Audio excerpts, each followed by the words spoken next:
सब स्वराज के खास कार्यक्रम ऑपरेशन काशी में आप सबों का स्वागत है। मैं हूं संतोष सिंह और आपको पता है कि ऑपरेशन काशी उच्चतर शिक्षा में या यूं कहें कि विश्वविद्यालय शिक्षा व्यवस्था में जो भ्रष्टाचार व्याप्त है उस भ्रष्टाचार के खिलाफ जो ऑपरेशन मैं चला रहा हूं उसी का नाम है ये ऑपरेशन काशी। काशी का मतलब कहने की जरूरत नहीं है, लेकिन आज हम ऑपरेशन काशी में एक ऐसी शख्सियत की चर्चा करने जा रहे हैं जिस शख्सियत की चर्चा बिहार के हर विश्वविद्यालय के कॉरिडोर में है, विश्वविद्यालय के हर चैम्बर में जिसकी चर्चा हो रही है, विश्वविद्यालय के से जुड़े हुए शिक्षक, शिक्षकेतर कर्मचारी, वाइस चांसलर, रजिस्ट्रार, एफओ, जिसके भी चैम्बर में आप चले जाएं उस व्यक्ति की चर्चा कानों कान होती हुई आपको दिखाई देगी। मुझे भी लगा कि वाकई में वो व्यक्ति है कौन भाई जिसकी चर्चा इस तरीके से है, या फिर जिसके बारे में ये कहा जा रहा हो कि राज्यपाल इनके इच्छा के विपरीत कुछ कर ही नहीं सकते या करते ही नहीं है, या फिर ये चर्चा हो कि राज्यपाल तक इस व्यक्ति की वजह से खबरें जा ही नहीं रही है कि विश्वविद्यालय के स्तर पर क्या हो रहा है। मुझे भी लगा कि भाई इस व्यक्ति के बारे में जानना चाहिए। स्वाभाविक तौर पर जब मैं पहली बार इस व्यक्ति का नाम लिया तो जिस तरीके से फोन कॉल आने शुरू हुए तो मुझे लगा कि अच्छा लगता है कि बहुत सही जगह पर मैंने निशाना लगाया। ये व्यक्ति वाकई में समझदार है या इसकी समझदारी की दाद देनी चाहिए।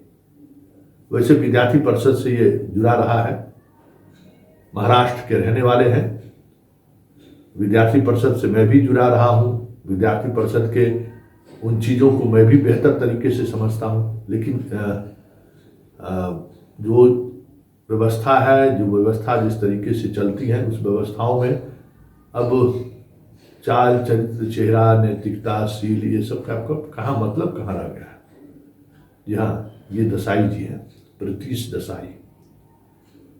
शायद आप पब्लिक डोमेन में इनके बारे में जानकारी नहीं हो, लेकिन विश्वविद्यालय से कंसर्न रखने वाले सारे लोग इनको जानते हैं कि ये प्रीतीश देसाई कौन है। ये विश्वविद्यालय का कामकाज देखते हैं राजभवन में, राज्यपाल के साथ ही बिहार आए हैं।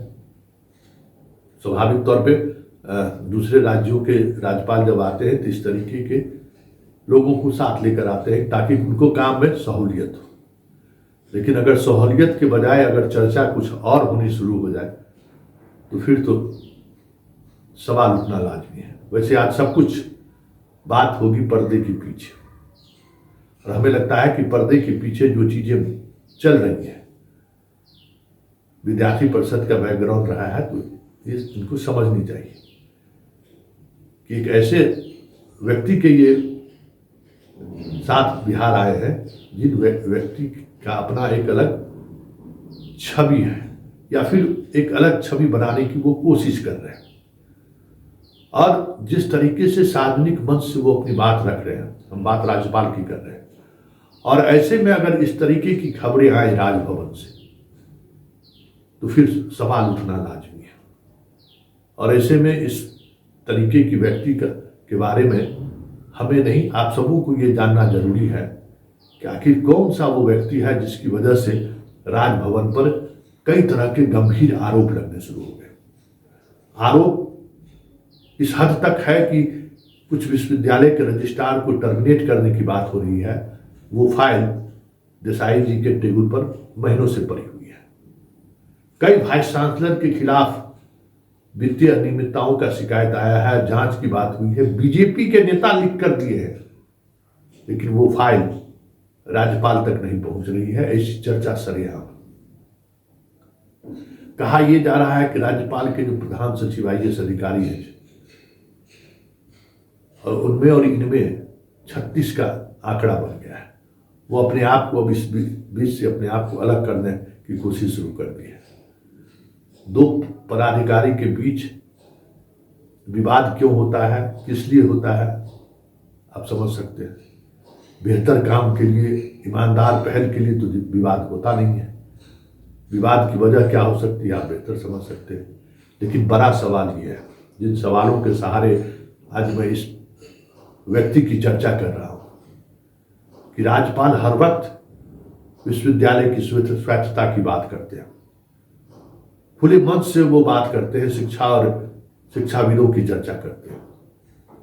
बिहार में जिस तरीके से वो कार्यक्रमों में शिरकत कर रहे हैं, वाकई में ये जरूर दिखता है कि राज्यपाल का जो मूल चरित्र है वो चरित्र पठन पाठन से पर विश्वास करने वाला चरित्र है। मतलब कि वो एक अलग तरीके की छवि अभी तक पेश करने में, प्रस्तुत करने में बिहार की जनता के बीच कामयाब रहे।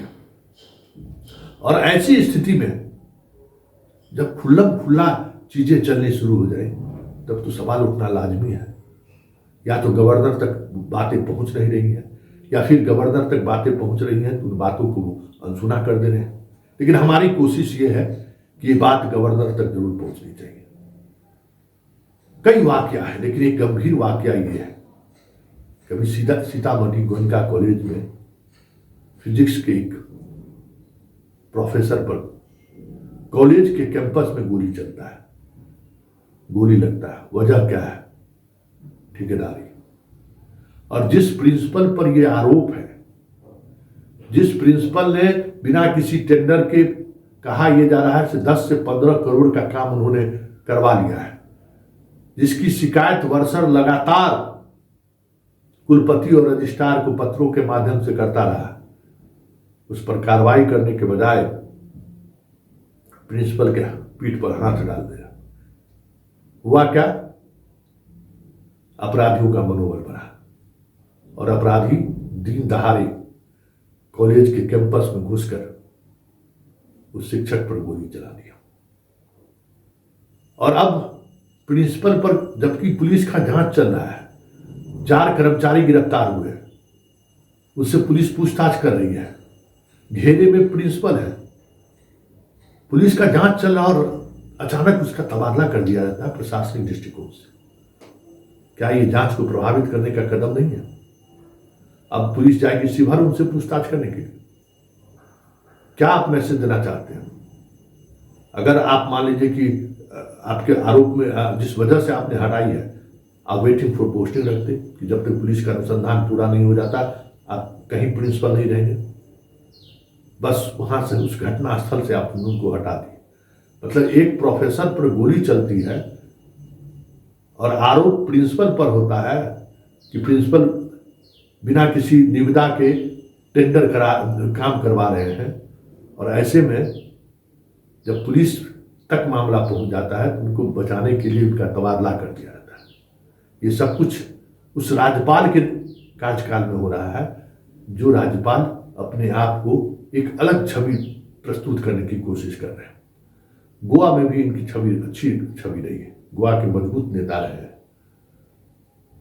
और ऐसे में बिहार में अगर इस तरह की चीजें ग्राउंड पर दिखेंगी तो फिर राजभवन और राज्यपाल का मतलब क्या रहेगा? आप मंच से कितना भी नैतिकता की बात क्यों न कर ले, अगर ये चीजें चलती रही तो फिर सवाल तो उठेगा उठेगा। वाइस चांसलर की नियुक्ति को लेकर जो प्रक्रिया चल रही है उस पर जिस तरीके से सरेआम चर्चा चल रहा है, ऐसी चर्चा तो राजभवन के छवि को धूमिल कर रहा है कि हाँ 5 करोड़ 10 करोड़ की बोली लगाई जा रही है। अगर ये चर्चा है, ये चर्चा ही काफी है राजभवन के छवि के धूमिल होने को लेकर, तो ऐसी छवि बन क्यों रही है? सवाल है कि फागू चौहान के दौर में जो चीजें हुई वो चीजें सामने है कि कई वाइस चांसलर जेल जाना पड़ा। ये स्थिति अगर इनके कार्यकाल में भी ये स्थिति बनती है तब तो फिर बहुत बड़ी बात होगी, क्योंकि ये लगातार इस तरीके की छवि पेश करते रहे हैं कि हम बिहार में शिक्षा के सुधार करने आए हैं। और सुधार में अगर ये चीजें चर्चा हो रही हैं तो हमें लगता है कि राज्यपाल तक ये बातें पहुंचनी चाहिए कि किस तरीके से आते आते आपने किस विद्यार्थी परिषद के जिस राष्ट्रीय नेता की सूची पर आपने रजिस्ट्रार बनाया है, ये भी खबर है। क्षेत्रीय जो विद्यार्थी परिषद के संगठन से जुड़े हुए लोग हैं वो उन लोगों ने भी दिलचस्पी दिखाई है। तो भाई अगर विद्यार्थी परिषद जिनका एक अपना चरित्र रहा है संगठन में अगर इस तरीके से अगर अपॉइंटमेंट होना शुरू हो जाए तो संगठन के चाल चरित्र चेहरे पर भी सवाल उठेगा ही उठेगा। क्योंकि हम लोग भी उसी संगठन से के सहारे बाहर आए हैं। बहुत सारी चीज़ें सीखने और समझने का मौका मिला है उस संगठन के वजह से। और उस संगठन के में से जुड़े हुए लोग अगर इस तरीके की चर्चा अगर होनी शुरू हो जाए कि सब कुछ संगठन के द्वारा तय हो रहा है, तो बिहार के कई ऐसे रजिस्ट्रार हैं जो चंद महीनों में ही उन्होंने घोटालों का अंबार लगा दिया है। इस स्तर तक घोटाला हुआ है जिसकी कोई कल्पना नहीं कर सकते। हमें लगता है कि केसी सिन्हा जी राज्यपाल के काफी नियर एंड डियर हैं, स्वाभाविक तौर पर विद्युता की वजह से वो भी तो कम से कम ये बातें उन तक पहुंचाए कि हो क्या रहा है।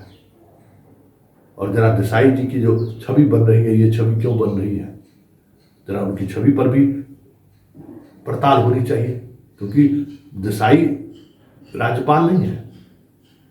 देसाई अगर कुछ इस तरीके की बातें जो चर्चा में है, अगर वाकई में उसमें सच्चाई की स्थिति उत्पन्न होती है, तब तो फिर बदनामी राजभवन का होगा।